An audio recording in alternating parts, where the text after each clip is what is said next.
السلام علیکم ورحمۃ اللہ وبرکاتہ۔ ناظرین و مستمعین، یقیناً آپ خیریت سے ہوں گے۔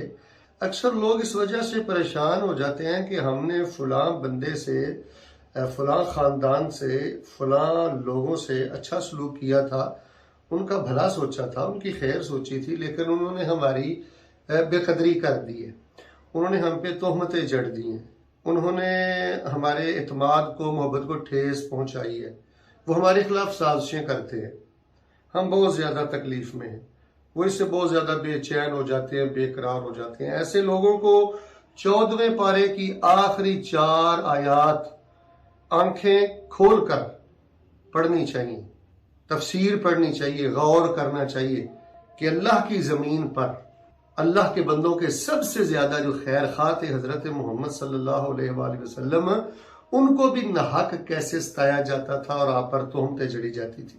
آپ کے حسن سلوک کے باوجود کون سا وہ غلیظ فتویٰ ہے جو آپ پہ نہیں جڑا جاتا تھا، حتیٰ کہ نبی علیہ السلام بہت غمگین ہو جاتے تھے ان پر، اور آپ کا سینہ بڑی تنگی محسوس کرتا تھا ان کے مکر و فریب پر۔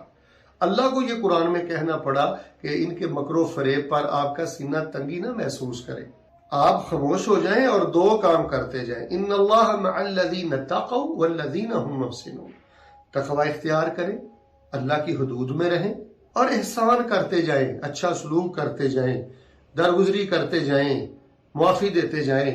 دنیا میں بھی نتیجہ آپ کے حق میں ہوگا، آخرت میں بھی نتیجہ آپ کے حق میں ہوگا۔ تو میں ایسی خواتین اور ایسے مرد حضرات کی خدمت میں یہ پیغام رکھنا چاہتا ہوں کہ 14ویں پارے کی آخری 4 آیات کی روشنی میں جو میری اور آپ کی تربیت ہوتی ہے وہ یہ ہے کہ آپ کے حوصلے توڑے جائیں گے اور آپ کے اعتماد کو ٹھیس پہنچائی جائے گی، آپ کی محبتوں کا اور جذبات کا قتل کیا جائے گا، اور بغیر کسی تحقیق کے آپ کے خلاف پروپیگنڈا کیا جائے گا۔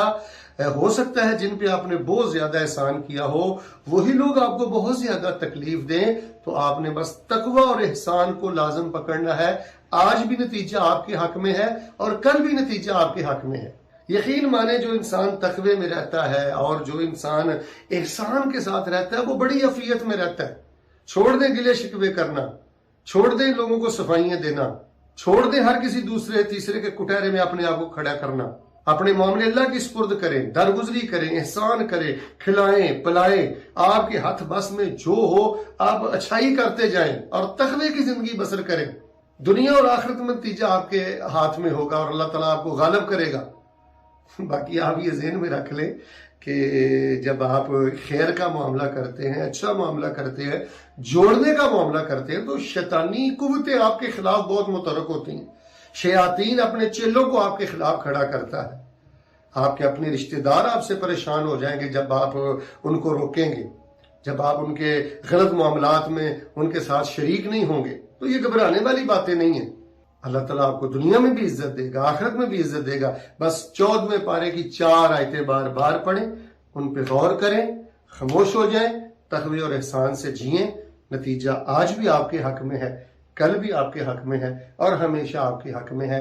اللہ تعالیٰ نے نبی علیہ السلام کو بھی یہی فرمایا تھا، خاموش ہو جائیں، پریشان نہ ہوں، بس تقوی اور احسان لازم پکڑیں۔ اللہ مجھے اور آپ کو یہ چیزیں سمجھنے کی توفیق عطا فرمائے، آمین ثم آمین۔